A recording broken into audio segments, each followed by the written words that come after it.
Hey, good afternoon, evening almost. You see the sunsets happening behind me.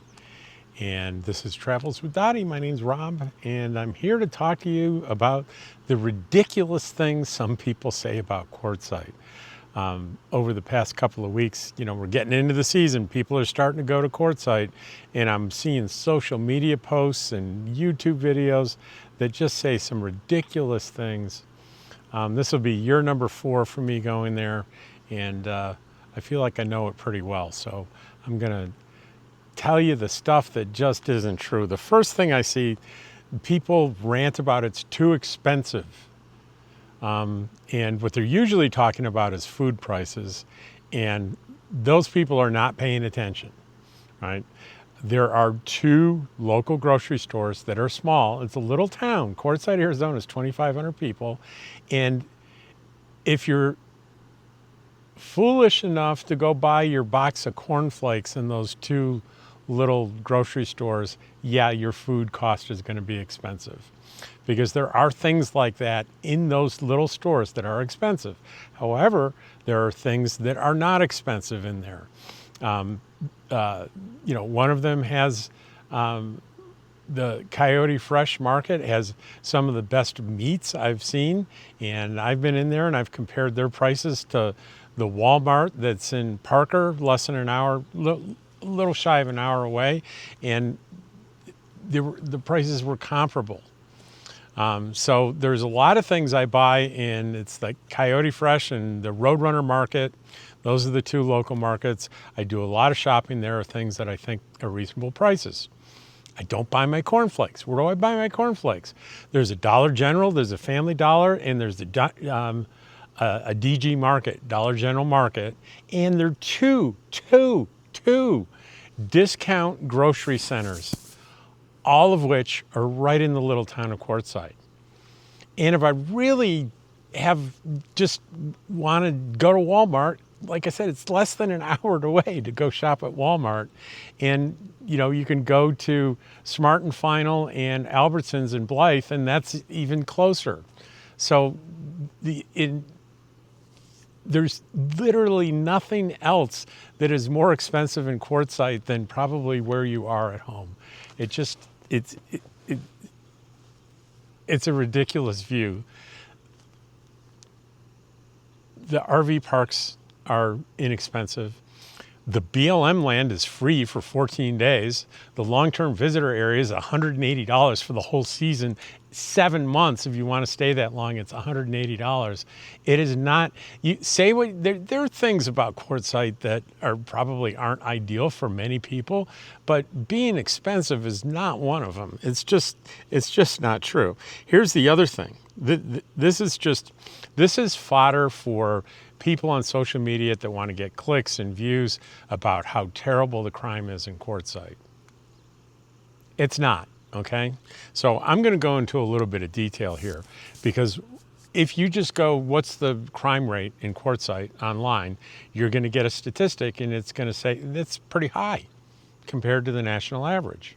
Well, you have to understand 2 things. One, crime is reported everywhere by crimes per capita. And when I was younger, I thought, what does that mean? It sounds like it's got something to do with money per capita. It's not. It's the incidence of crime per population, specifically per 1,000 population. So Quartzsite has, what they use is like 2,500 people for the population to report those crime statistics. Well, guess what? What happens in like December and January? They do say Quartzsite gets every winter 1 million visitors. Now, let's be reasonable. 1 million people don't camp in Quartzsite. That's ridiculous. I believe what they're talking about is they're counting the people that come off the interstate and visit Quartzsite either to camp or to buy gas or to go to McDonald's. It's probably 1 million people, yeah. My best guess, and there's no statistics available on this, other than what I found here, and I don't know exactly where they got it from, but I'm going to guess the population of Quartzsite in December and January is probably 10 times the population. It's probably about 25,000 people. And when you drive around Quartzsite, look out over the desert and see the sea of RVs and know that there are over 50 RV parks in this little town. And it's really hard to get a available place, even today, if you try to make a reservation, especially like a full month reservation in December and January, it's almost impossible. These parks fill up in those 2 months. So, based on the population, sources cite a 1 in 38 chance of being the victim of a property crime. So the violent crime rate is listed at 26.6 per 1,000 residents. That kind of sounds bad, but when the crime rates are less meaningful, we consider the 1.5, this source says 1.5 million visitors who come during the winter. According to one source, when accounting for the temporary population, the chance of becoming a crime victim drops from 3%, that's with the big scary numbers, you have a 3% chance of being a victim of a crime, to 0.00512%. I will say that car theft is a problem in Quartzsite, and there's an urgency to just be careful. Don't leave your car running in town and walk away from it. I haven't heard about a car theft, and when things like that happen, when like nomads get crimes committed against them, it spreads like wildfire in the community. And I've been there for 4 years. There was only one incident that I'm aware of where a woman was sleeping in her car in the desert and somebody threw a rock through the back window and the glass cut up her legs, and it was a very scary thing. That's the only thing I've heard in, like, this is my 4th season. So I'm going to say that's busted. There's just, crime is not a big problem in Quartzsite. It's not any more than any other little town anywhere I've ever been.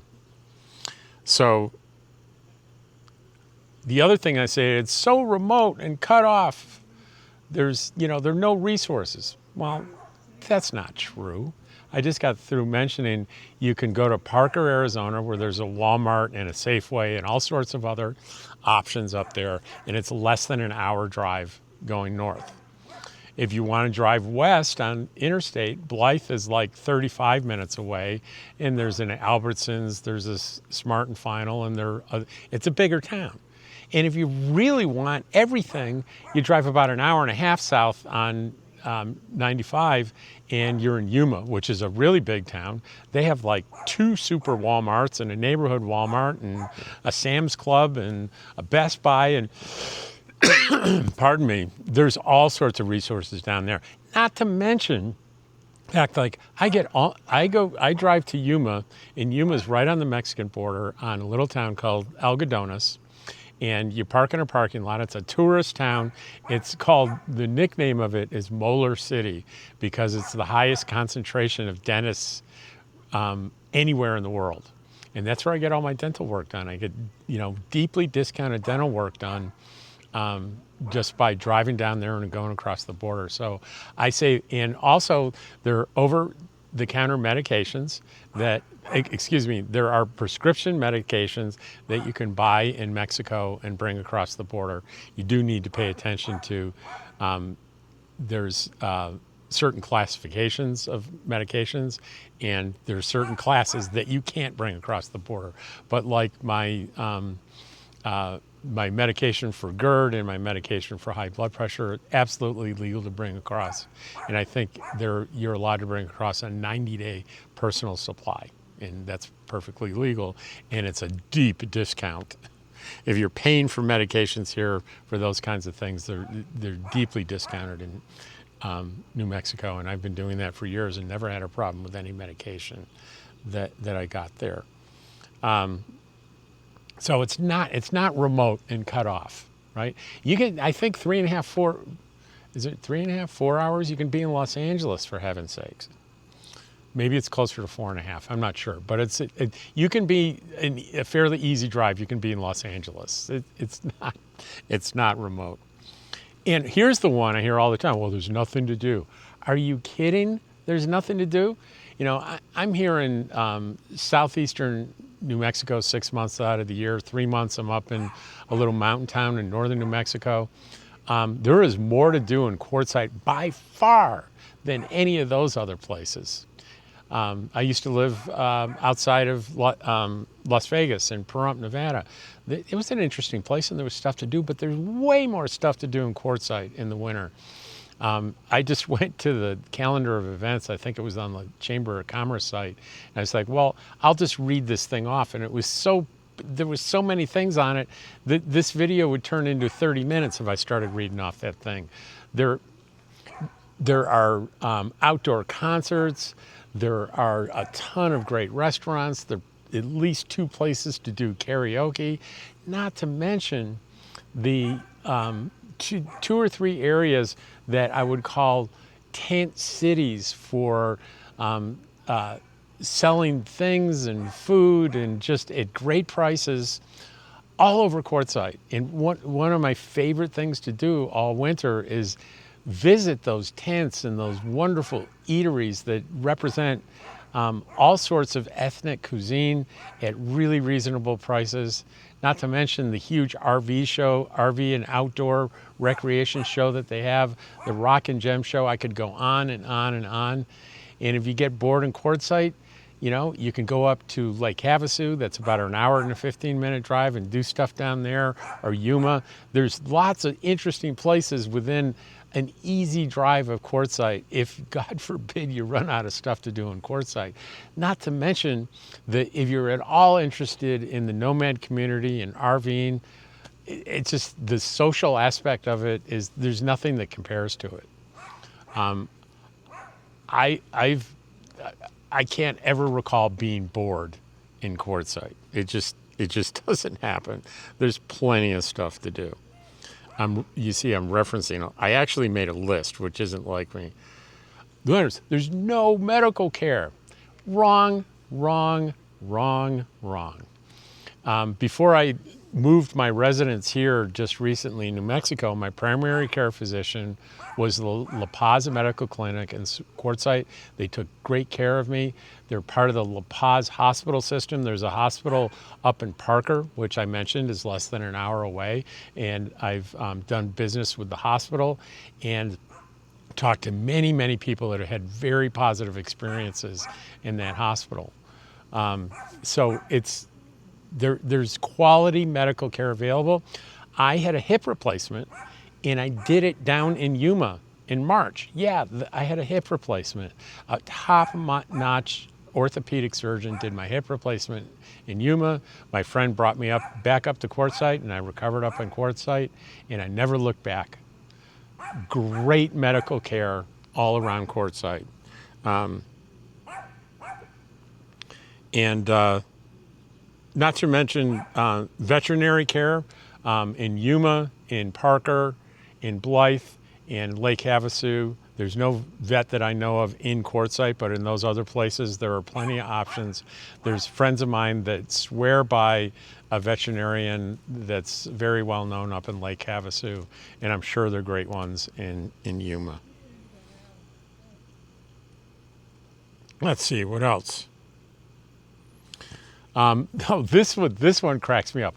It's so crowded camping in the desert.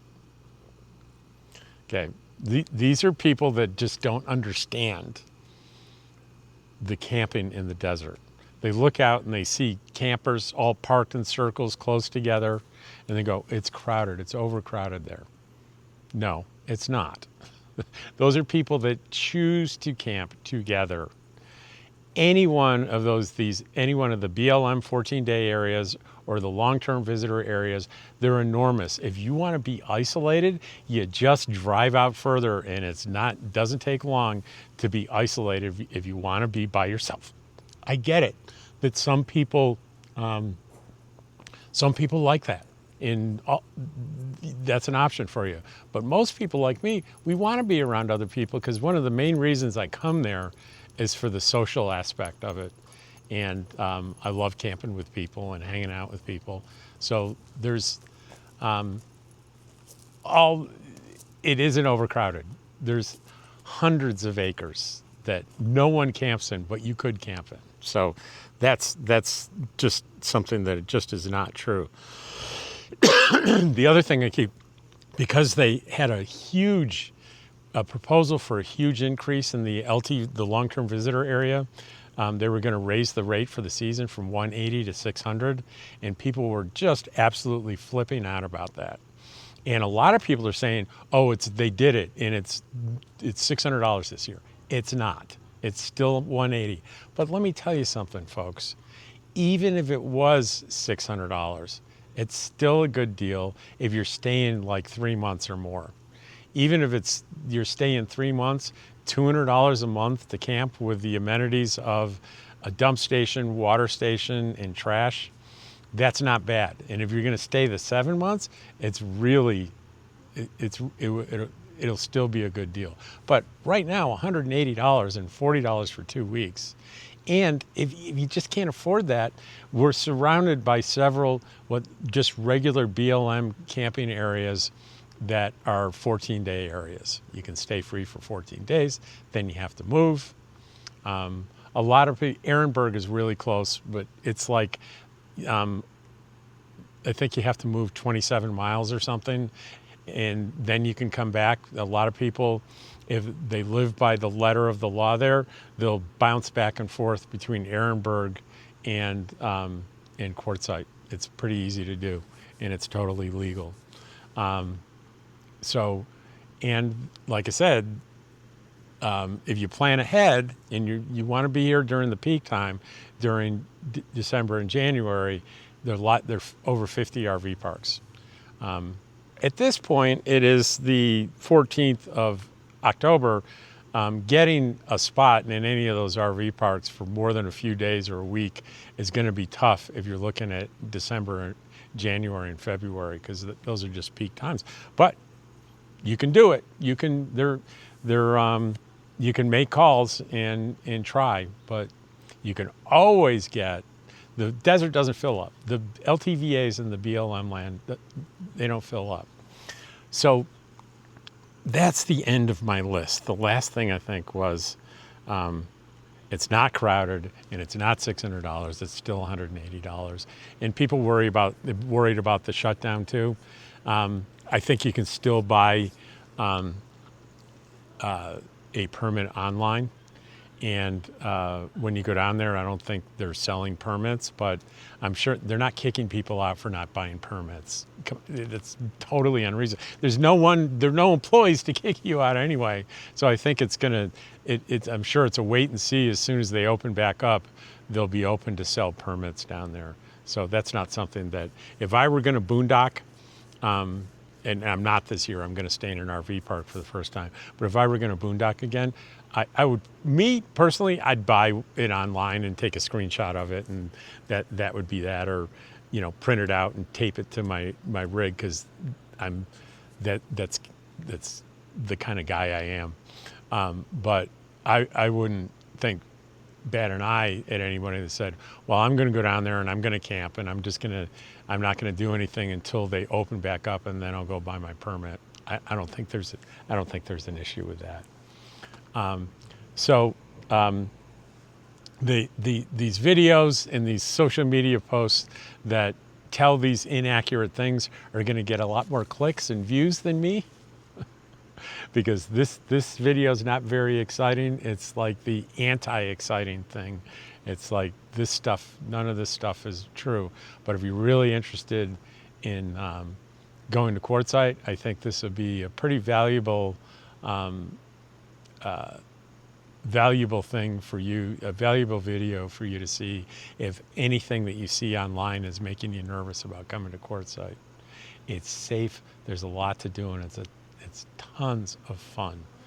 What do they say, 1.5 million people? 1.5 million people can't be wrong. I know I said 1.5 million people don't camp, and they don't, but thousands and thousands do for sure. And for the most part, they all have a lot of fun. And So I hope you got something out of the video, and I'll see you in the next one. Take care.